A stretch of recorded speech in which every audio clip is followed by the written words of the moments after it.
wabarakatuh. Saya ulangi, Assalamualaikum warahmatullahi wabarakatuh.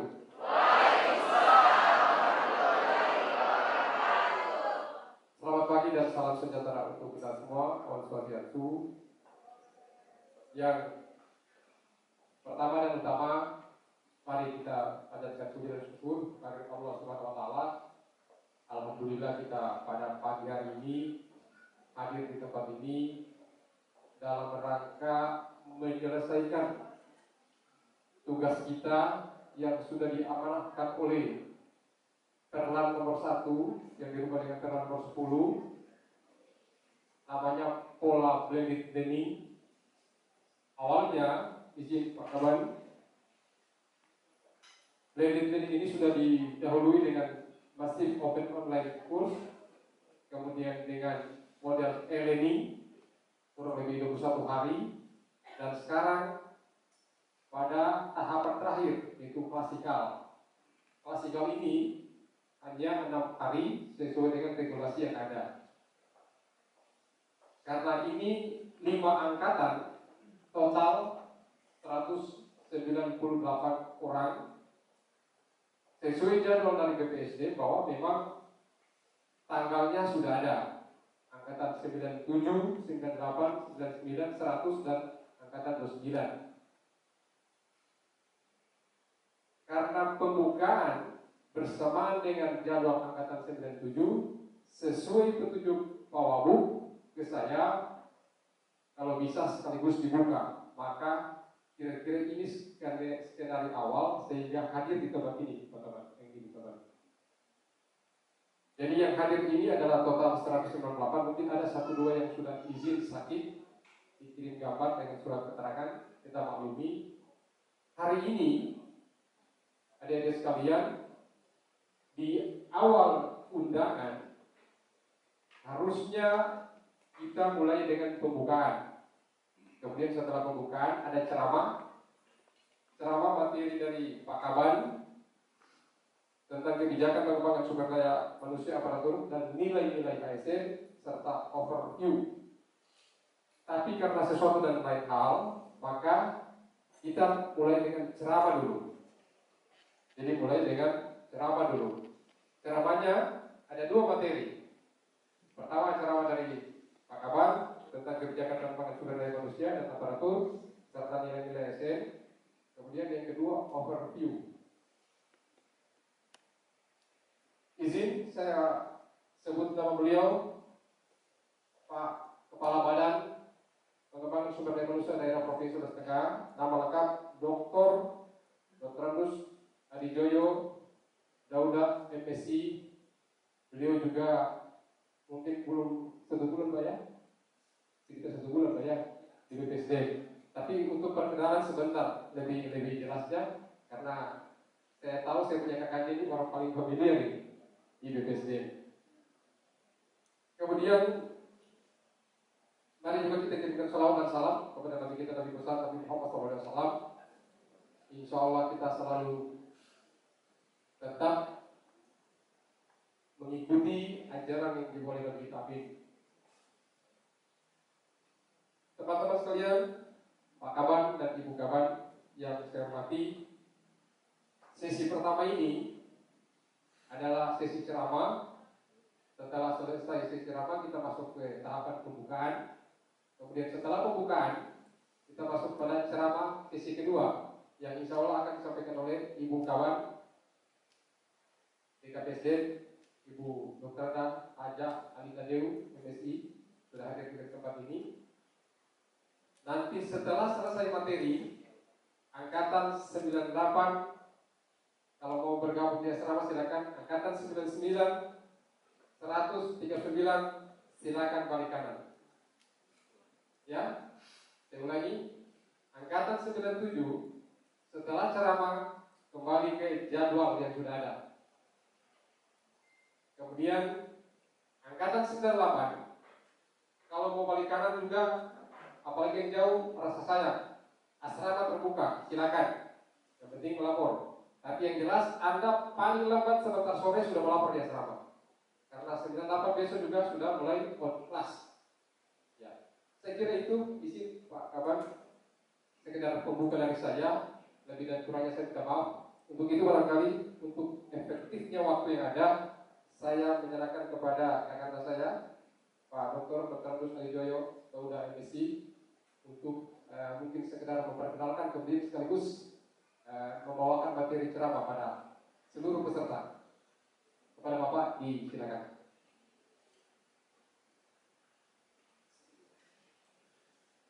Assalamualaikum warahmatullahi wabarakatuh. Waalaikumsalam warahmatullahi wabarakatuh. Salam sejahtera bagi kita sekalian.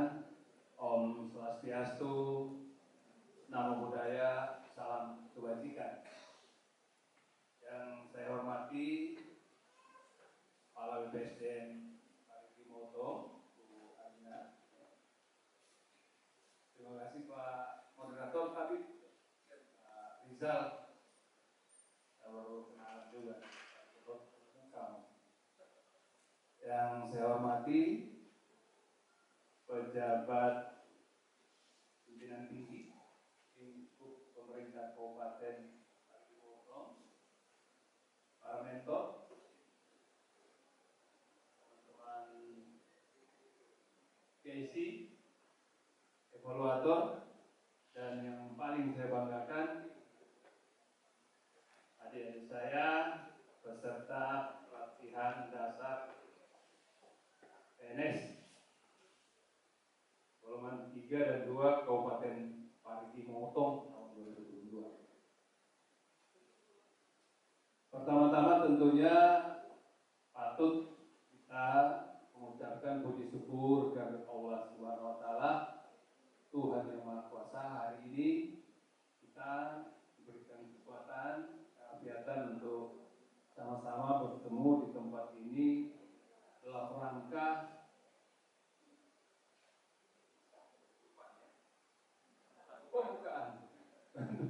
pembukaan yang sudah lama itu kan sudah. Jadi ada beberapa hal yang memang menarik. Saya baru menjalani. Tadi sudah disebutkan oleh Pak Rizal, nama Adi Joyo Dauda,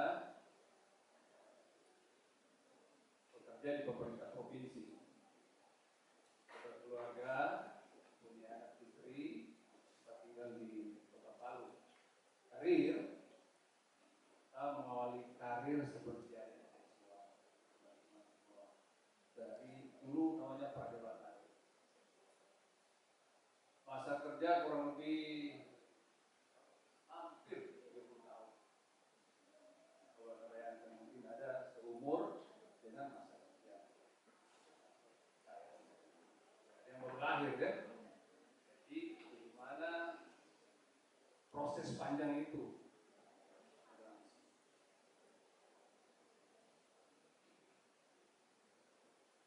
Hari ini saya diberikan undangan luar biasa, 3 sekaligus menghadiri pembukaan, membawa sambutan, kemudian ceramah, kemudian program overview, penggambaran tentang pelaksanaan kegiatan Laksa.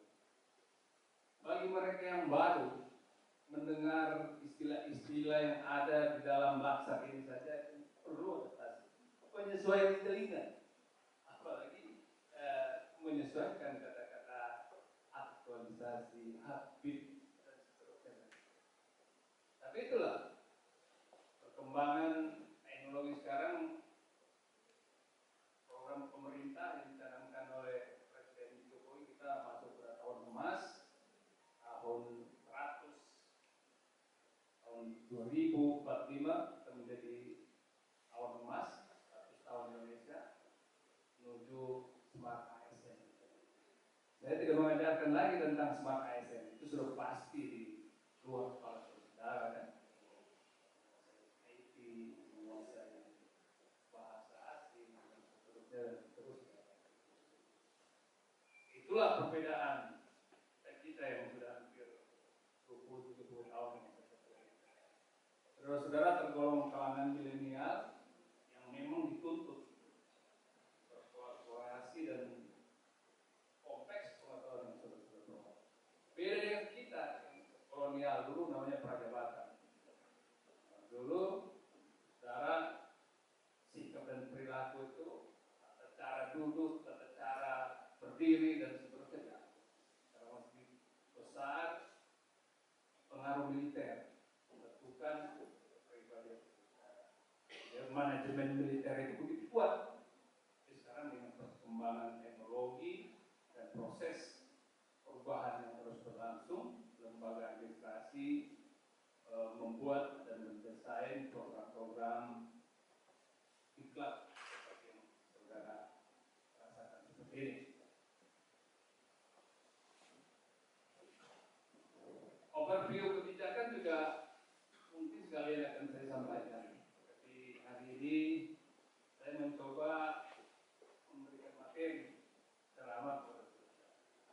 Walaupun baru, saya berusaha. Di malam materinya baru terperoleh, undangan baru kita tahu. Saya pikir hanya memberikan overview kebijakan pelaksanaan kegiatan ini, tapi permintaan Pak Rizal dengan ceramah yang berkaitan dengan kebijakan kompetensi pengembangan sumber daya aparatur dan nilai-nilai SDM. Biasanya kalau dulu saya harus memperkenalkan diri dan saya juga harus mengenalkan saudara. Tapi saat sekarang harus begitu pusat dan banyaknya aturannya juga diperpendek dari kemarin 2 tahun. Harus setelah lulus saudara ikut Prajabatan, sekarang kita setahun menunggu. Nah, kalau kita berbicara menyangkut kebijakan pengembangan aparatur sipil negara, itu pijakannya dari asapnya belum sampai karena saya baru tiba, materinya lagi di kopi. Sementara tidak apa-apa, hanya menunggu saya menyampaikan saja beberapa hal yang penting supaya saudara bisa melihat mungkin beberapa menit lagi atau mungkin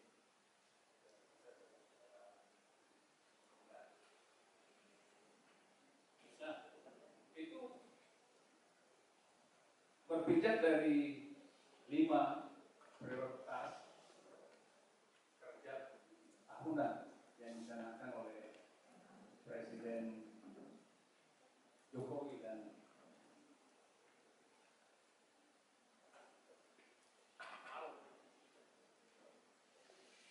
yang pertama adalah pembangunan sumber daya manusia.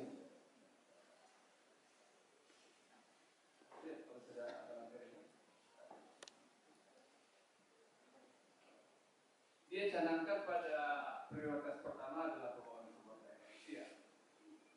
Yang dibangun adalah bagaimana sumber daya manusia itu menjadi pekerja keras.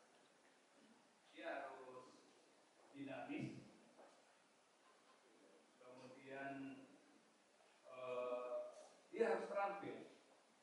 Jadi bekerja keras, terampil, dinamis, menguasai ilmu pengetahuan dan teknologi. Saudara-saudara, saya yakin beberapa bilik suara yang sudah membekali saudara-saudara dengan berakhlak, orientasi pelayanan, akuntabilitas, harmonis, loyal, sampai pada kolaborasi. Kalau Anda lihat hari ulang tahun PKS kemarin, itu adalah satu kata, kolaborasi. Jadi udah ketinggalan bagi mereka yang tidak mampu melakukan pekerjaan-pekerjaan dengan cara cara berkolaborasi. Itu menunjukkan bahwa tren dunia sudah mengarah ke sana. Karena itu jauh-jauh sebelumnya Presiden Jokowi dan Maruf Amin mencanangkan 5 prioritas itu. Yang pertama adalah sumber daya manusia. Sumber daya manusia Indonesia itu ya harus bekerja keras, dinamis, terampil, dan menguasai ilmu pengetahuan. Kalau dulu kita perjalanan, memang agak sulit karena menguasai IT juga belum bisa. Dulu masih Pentium 2, oh Pentium 2 itu zaman kolonial masih mesin ketik. Kalau saudara-saudara lihat sekarang mesin ketik mungkin jadi aneh, ya. Orang tuanya itu dulu zaman. Sekarang saya yakin saudara sangat mencapai smart ASN itu penguasaan bidang. Yang kedua yang dicanangkan oleh Maruf Amin di 2020-2024 itu adalah pembangunan infrastruktur. Kalau Anda lihat itu tol langit oleh Jokowi, dia akan membangun infrastruktur yang menghubungkan kawasan-kawasan produksi dengan kawasan distribusi, mempermudah akses ke kawasan wisata, mendorong dan mendongkrak lapangan kerja baru, mengakselerasi nilai tambah perekonomian. Nanti kita lihat ini secara global ya, bagaimana ASN itu berperan. Yang ketiga adalah penyederhanaan regulasi. Segala bentuk kendala regulasi harus diselesaikan. Itu pernah ingat kasus Tanjung Priok itu, peti kemas dari kapal sangat berbelit-belit itu di bypass oleh Jokowi yang urusan berminggu-minggu sampai berbulan-bulan cuma ada waktu. Berapa izin yang dicabut, beberapa kementerian yang adalah bagian penyederhanaan. Kalau Anda lihat juga sekarang yang ada di Palu ada mall pelayanan, mengintegrasikan semua perizinan, jenis-jenis perizinan menjadi satu titik. Itu ada bagian dari penyederhanaan.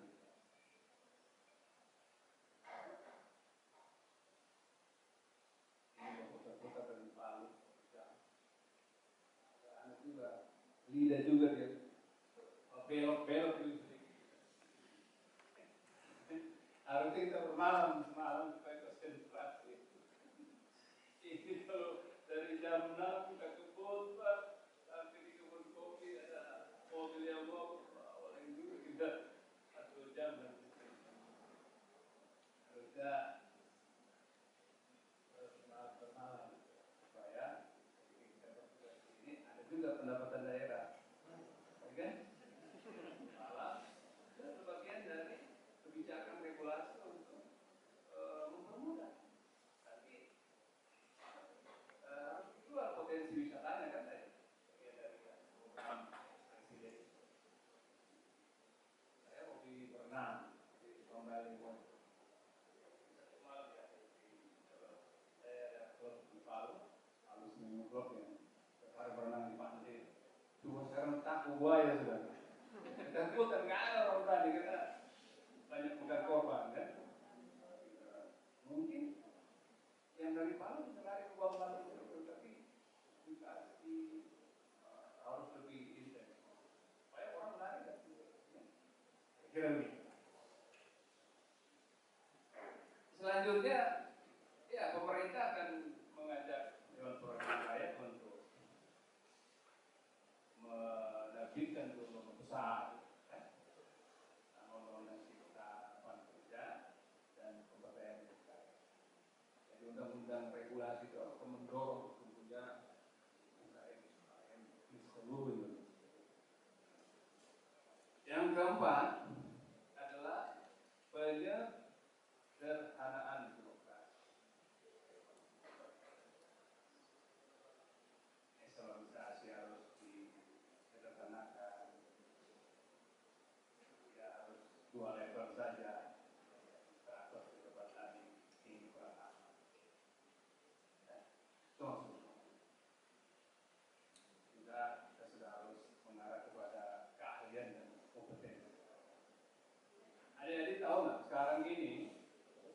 jenjangnya begitu panjang.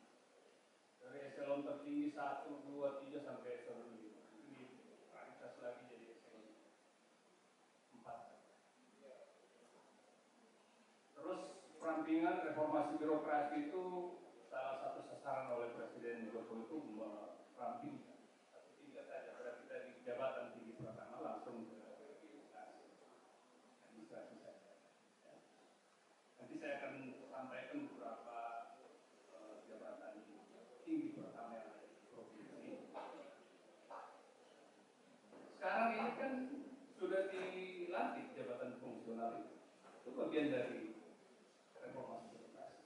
Tidak lagi eselon 4. Minggu lalu di provinsi, ya, semua habis jabatan tinggi pertama, eselon 2, kepala dinas, kepala badan, itu langsung jabatan administrator seluruhnya.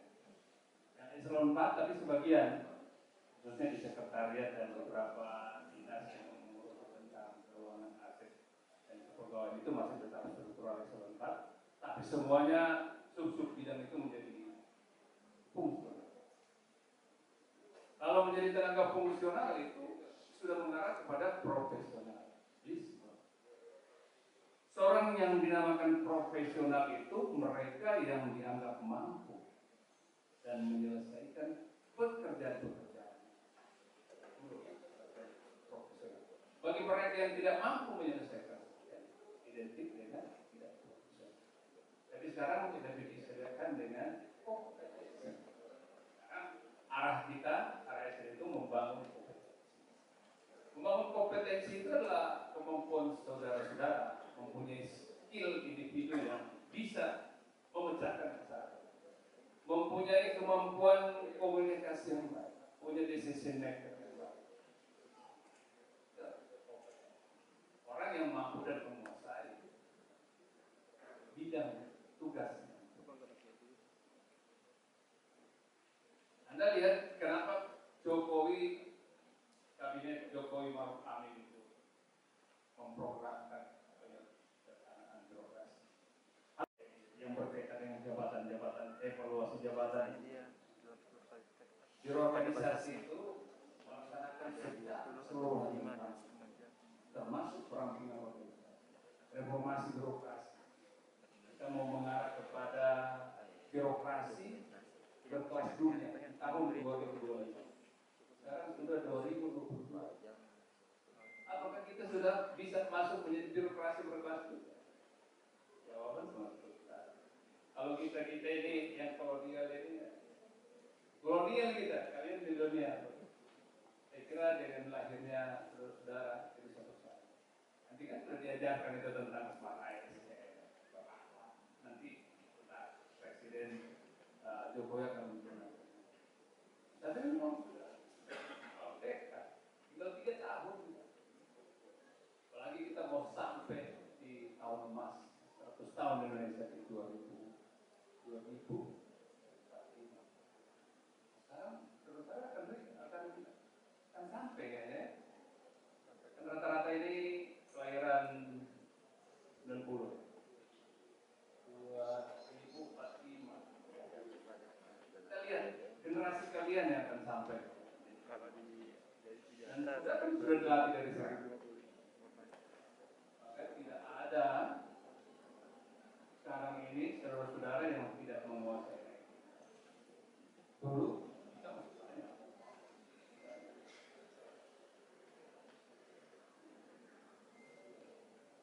Jadi yang kelima adalah transformasi ekonomi.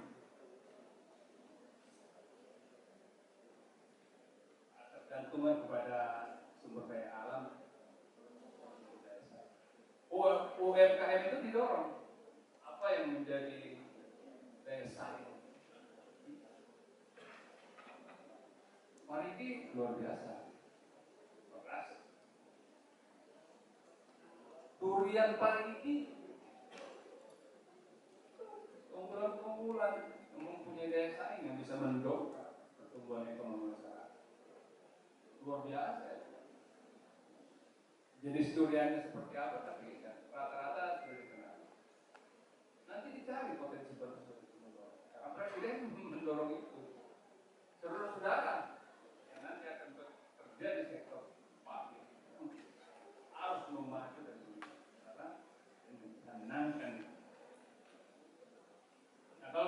lihat roadmap pembangunan aparatur sipil negara, itu kan di tahun, kalau kita lihat FSDM 1 tahun 2025 2009 itu kan good, pemerintahan yang bersih, tangkap semua itu yang boros-boros. Pertanggungjawaban juga dulu, pertanggungjawaban itu tinggal difotokopi saja, langsung bisa dipertanggungjawabkan. Sekarang nggak boleh, at cost, ya. Cost, pertanggungjawaban harus sesuai dengan harga tiket, hotel, harga pesawat itu luar biasa. Tapi saudara-saudara tidak akan temukan, karena memang kalau kita lihat peta jalan pembangunan ASN itu, kita bersihkan semuanya. Kemudian di 2010-2014 itu menyangkut reformasi birokrasi. Luar biasa. Mungkin saudara-saudara belum diajarkan bagaimana menyusun analisis jabatan dan analisis beban kerja. Tapi itu sudah dikerjakan. Reformasi birokrasi itu menyusun itu. Membuat analisis jabatan dan analisis beban kerja. Kita harus menghitung seberapa besar beban kerja saudara-saudara. Karena waktu itu tidak terpetakan. Bagi daerah-daerah yang tidak membuat analisis jabatan, analisis beban kerja, tidak akan disetujui oleh Menpan untuk penerimaan pegawai tahun 2012.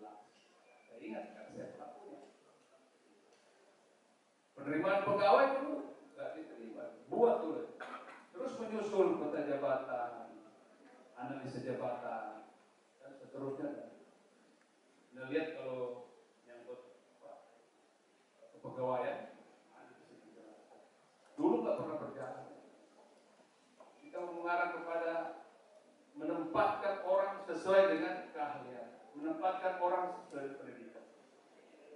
Ada penempatan pegawai dulu, sarjana perikanan berurusan di jalan jembatan, sarjana tambang, pokoknya enggak ketemu. Tidak the right man on the right job. Orang ditempatkan sesuai dengan like and dislike. Itu karena jabatan menjadi primadona. Itu yang direform, itu yang direformasi, itu yang diperbaiki.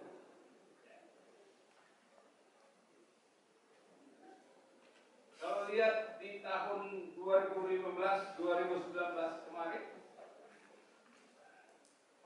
rencana pembangunan jangka menengah kita sudah pada merit system. Apa itu merit system? Saudara diajarkan.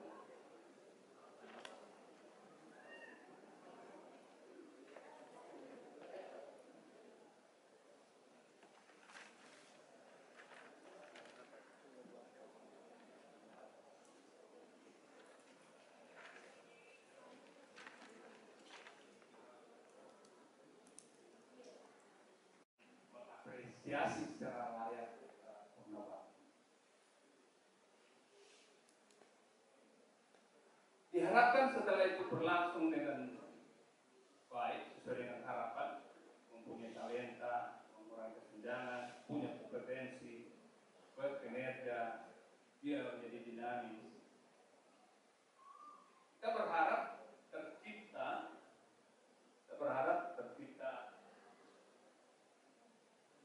smart ASN. Ya kan?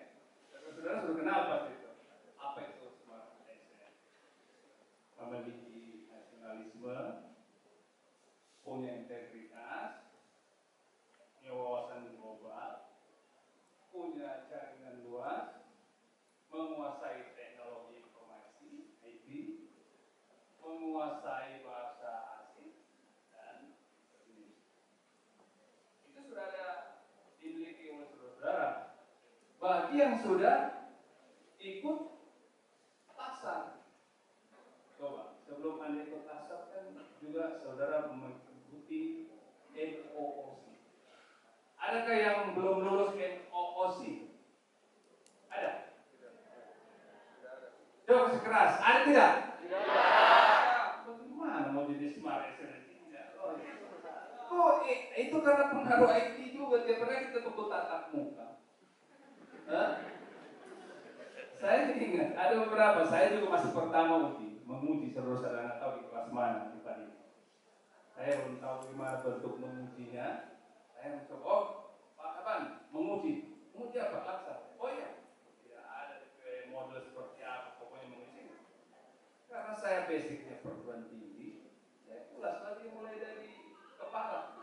Judulnya pendahuluan. Pendahuluan itu kalau dalam akademik harus menjelaskan tentang hal-hal yang umum ke hal-hal khusus. Kemudian di dalam pasti ada tentang desain dan desain. Kita mau cari dari benang merah antara judul dan kesimpulan. Nah, kita baru sampai di desain dan desain, saya lihat mati itu panitia. Mana itu panitia? Semua mati di sini Pak. Tidak mau ikut. Nah, ini. Rupanya kita mau bahas ke skripsi. Rupanya tidak begitu. Aksi rancangan aktualisasi itu kita akan sempurnakan. Nah, dari pengalaman itu saya sempurnakan karena saya menjadi kepala badan yang baru juga dengan sistem itu, sambil mempelajari saya di ujian-ujian yang akan datang, rancangan aktualisasi saudara-saudara akan kita sempurnakan menuju kepada seminar akhir dengan pembuktian betul yang jadi lebih karena saya lihat sarjana semua ya. Ya, jadi Smart ASN kita berharap roadmap pembangunan ASN itu mengarah kepada Smart ASN, nasionalisme, punya integritas, punya wawasan global, menguasai teknologi, menguasai bahasa asing. Bahasa asing kan? Yakin semua menguasai bahasa asing ini?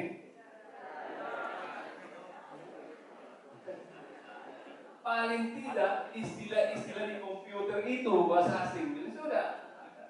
Tapi rata-rata IT oke ya, IT. Kan ada banyak bahasa asing di dalam situ. Ada Pak bahasa asing, tapi bahasa asing yang di IT itu. Tapi paling tidak sudah ada proses pengenalan itu. Daripada kita orang dulu yang kolonial, bahasa asing juga good morning. Jadi banyak ya.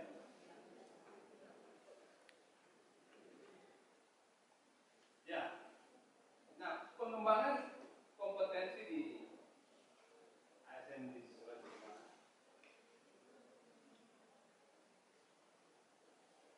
Di BPSDM Provinsi Sulawesi Tengah itu kita sudah membangun pengembangan pembelajaran berbasis teknologi digital, dikenal dengan COVID 20 ya. COVID 20 itu adalah sistem virtual dan 20 sistem yang ini adalah aplikasi yang dibuat dan dikembangkan oleh BPSDM Sulawesi Tengah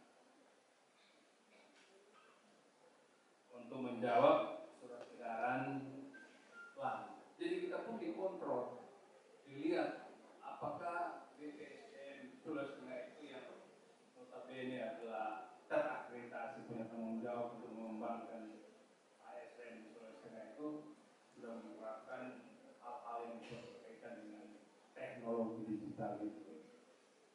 Kita sudah melakukan dengan COVID 20 ini mengenai penyusunan perencanaan. Kita punya potensi ikan, kita punya sumber daya. Apa? Kalau harusnya di laut, spesifiknya dia lebih menguasai di darat ya, lebih pertanian. Sehingga itu kondisi faktual birokrasi kita yang harus kita reform. Kalau lihat program pengembangan kompetensi juga tidak optimal ya. Ada aksesibilitas, peluang,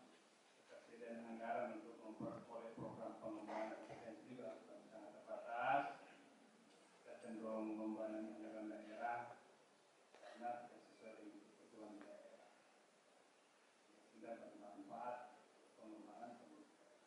Jadi itu menjadi tugas saudara. Nanti kalau saudara nanti sudah menjadi pelaku pembangunan, menjadi ASN yang mengurus tentang perencanaan pembangunan, saudara harus paham ini.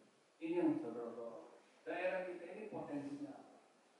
Kalau misalkan Parigi Motong ini potensinya keras, durian, tanaman keras dan lain-lain, dorong ASN itu. Sehingga kita bisa mengarah kepada spesifikasi kompetensi ASN itu sesuai dengan potensi. Anda lihat juga ketidaksesuaian penempatan alumni diklat, ya, termasuk saudara nanti lihat. Tapi secara nasional kondisinya langsung seperti itu.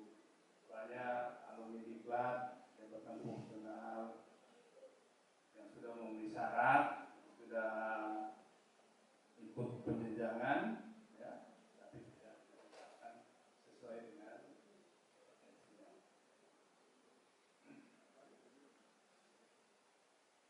Lanjut. Slide berikutnya menyangkut arah kebijakan dan strategi aparatur sipil di daerah. Arah kebijakannya adalah bagaimana meningkatkan kualitas tata kelola pelayanan dasar, daya saing, serta kemandirian daerah. Saya masih di Litbang kemarin kita mendorong bagaimana indeks daya saing daerah itu, dan kita juga mendorong indeks inovasi daerah. Tahun 2017 saya di Litbang di BPPID Sulawesi Tengah itu masih kategori kurang inovasi. Kita lakukan terobosan dengan beberapa dukungan daerah. Di tahun 2019 kita naik setingkat menjadi inovatif. Kita yang tertinggi angka inovasinya untuk kawasan wilayah timur. Tahun 2020 kita Sulawesi Tengah masuk di 10 besar, menjadi daerah yang sangat inovatif. Waktu itu harusnya kita sudah mendapat DIY dari kementerian, tapi dinaikkan range-nya. Ada yang tertinggi lagi menjadi sangat inovatif. Di atasnya sangat inovatif. 5 daerah, sehingga kita menjadi 10 besar. Tahun 2021 kita turun lagi, sehingga memang BPSDM selaku instansi yang mengelola sumber daya manusia juga mendorong pelaksanaan inovasi daerah harus lebih banyak memprogramkan kegiatan peserta digital untuk melakukan inovasi. Nah, kebijakan kita sasarannya tahun 2024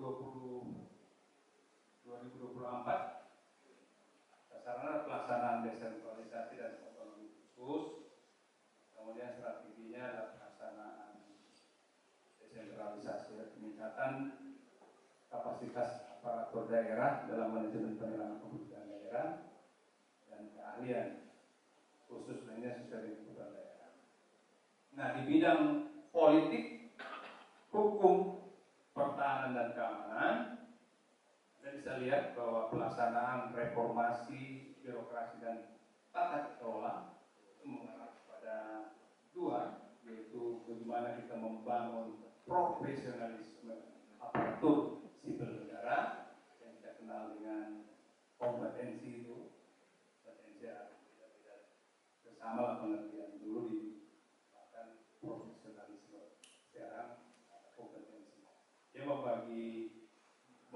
membangun profesionalitas ASN itu dengan menyederhanakan eselonisasi dan perluasan jabatan fungsional yang membagi menjadi membangun kompetensi dengan tingkat pendidikan ASN yang rendah, ada spesialis ASN yang masih kurang.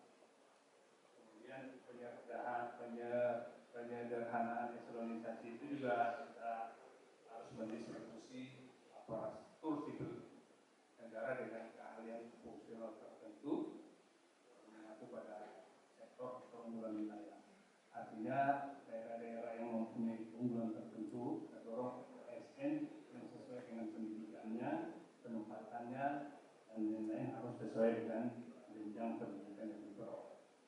Karena dalam aturan kepegawaian itu ada 4. Ya, saudara-saudara teringat, walaupun mungkin belum diajarkan pada saat saudara-saudara ikut latsar, tapi harus saudara tanamkan bahwa seorang aparatur sipil negara, seorang pegawai negeri sipil, dia sebagai pemikir, dia sebagai perencana, dia juga sebagai pelaksana dan pengawas. Jadi nanti saudara-saudara bisa jadi setelah ini saudara ditempatkan di inspektorat sebagai lembaga pengawas, mungkin saudara ditempatkan di perencana, mungkin saudara ditempatkan di sekretariat sebagai pelaksana, mungkin di pemikir bisa di bank, bisa di BPSDM, bisa di Bapeda. Saya yakin saudara-saudara juga ada yang pegawai, selain guru ya. Guru berapa orang ya Pak Raja? Oh semuanya guru? Tapi ada yang sakit, ada 3 Oh 3, semuanya guru ya? Tidak, kalau guru sama saja Pak, 179 Tapi ada peserta yang dari pegawai biasa? Yang dari ada, dari tenis ada. Ya. Setelah ASN itu memang pegawai negeri sipil dan PP3K. Saudara semua jadi guru, kemudian saudara bisa selesai IT, teknologi dan mampu mengajarkan ilmu yang sudah diajarkan ketika saudara. Yang kedua menyangkut kelembagaan, tumpang tindih tugas dan fungsi antar lembaga karena belum adanya penataan tugas dan fungsi itu. Dan saya tetap menyampaikan kepada saudara, satu ketika juga saudara setelah menjadi guru mungkin langsung bertugas lagi dan tahun di dinas pendidikan, ya, karena kemampuan saudara, pangkat sudah memenuhi syarat, ada beberapa syarat dalam hal pengaturan pegawai negeri sipil itu dan menyangkut pengaturan promosi jabatan. Yang pertama yang dilihat itu adalah pendidikannya. Jadi kalau saudara-saudara pendidikan memang guru, jangan juga memaksa lagi mau jadi kepala Bapeda. Ya? Kalau SPD, ya? mau jadi kepala PU atau menjadi kepala Bapeda, ya memang profesional saudara di situ karena analis pegawaian itu melihat pendidikan saudara. Yang kedua yang dilihat itu adalah masa kerja, pengalaman kerja saudara. Yang ketiga performance, ya, performance. Orang menuju jabatan itu dilihat performance. Apa performance-nya? Lihat DP gaya, lihat DP susuko, lihat DP Cokodidi, lihat DP model, tukang bercerita, lihat DP etika, lihat DP attitude, lihat DP macam-macam di performance. Itu yang menjadi bicarakan. Gimana dia mau jadi kepala SD? DP model begitu. Performance. Yang keempat adalah faktor politis. Ingat ya? Itu yang dibicarakan oleh Bapak Jaka. Itu yang dibicarakan kalau sekarang itu TPA menentukan pejabat bupati dibicarakan dan terpilih pendidikannya, pengalaman kerjanya, performance. Nah politis itu dilihat keseimbangannya. Jangan juga orang tolai semua di sini Pak. Ini NKRI.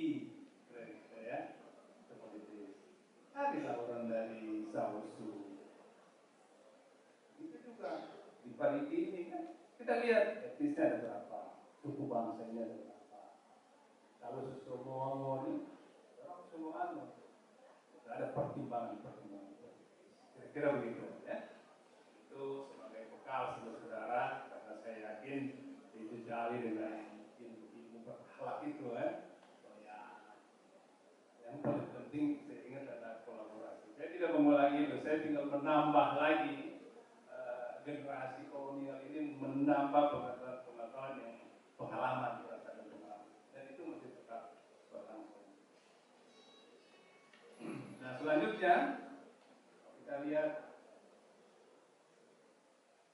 peta jalan menyangkut profesionalitas aparatur sipil negara melalui diklat berbasis kompetensi.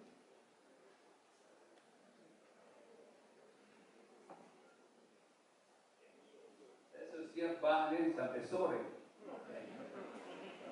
Terus, kalau baca ramah, jangan kita tidak nanti.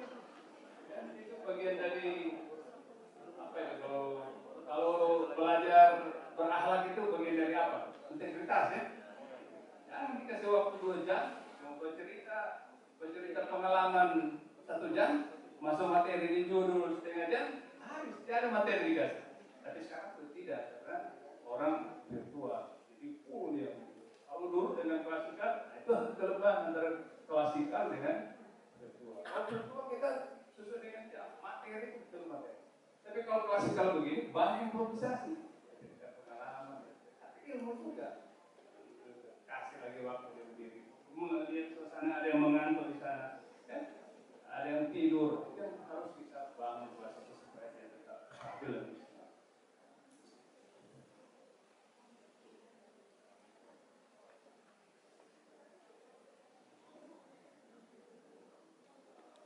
Karena saya ini, kurangnya mohon maaf, bila ada topik lainnya.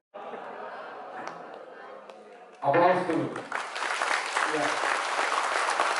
Sebagai penghormatan kita kepada penceramah Pak Kaban, izin berjalan kanda, kita yel-yel dulu. Ya, berdiri semua. Oke. Semangat ya. Ketika saya sebutkan ASN Parimor, sudah tahu? Ya, 1, 2, 3. ASN Parimor.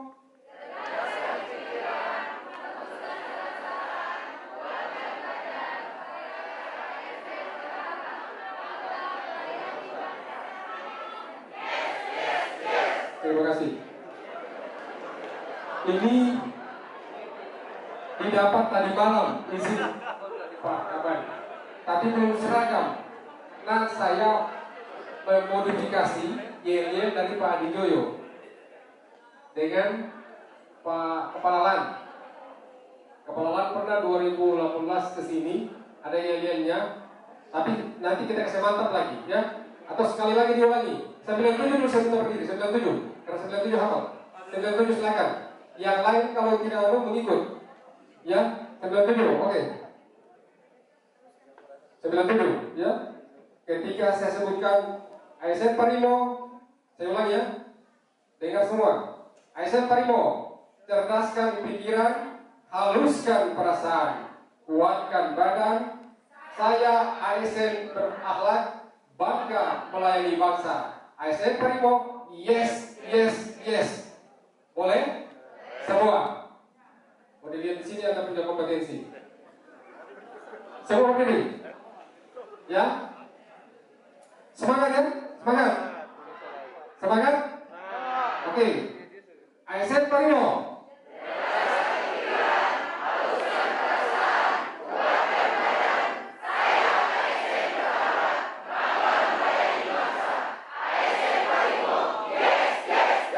Terima kasih. Duduk. Tepuk tangan dulu. Itu harus semangat. Sesuai dengan judul materi tadi, menuju ASN yang berkelas dunia, bukan berkelas di Parigi. Bisa paham? Berkelas dunia. Ya, itu brand sekarang. Ada brand ASN sekarang. Saya ASN berakhlak. Kemudian ada tagar bangga melayani bangsa. Saya kira maknanya sangat dalam sekali. Tadi sudah diuraikan bagaimana strategi pengembangan kompetensi dari BPSDM. Memang isi Pak Kaban bahwa ada sekarang satu kondisi di mana kompetensi tidak sesuai dengan jabatan yang diemban.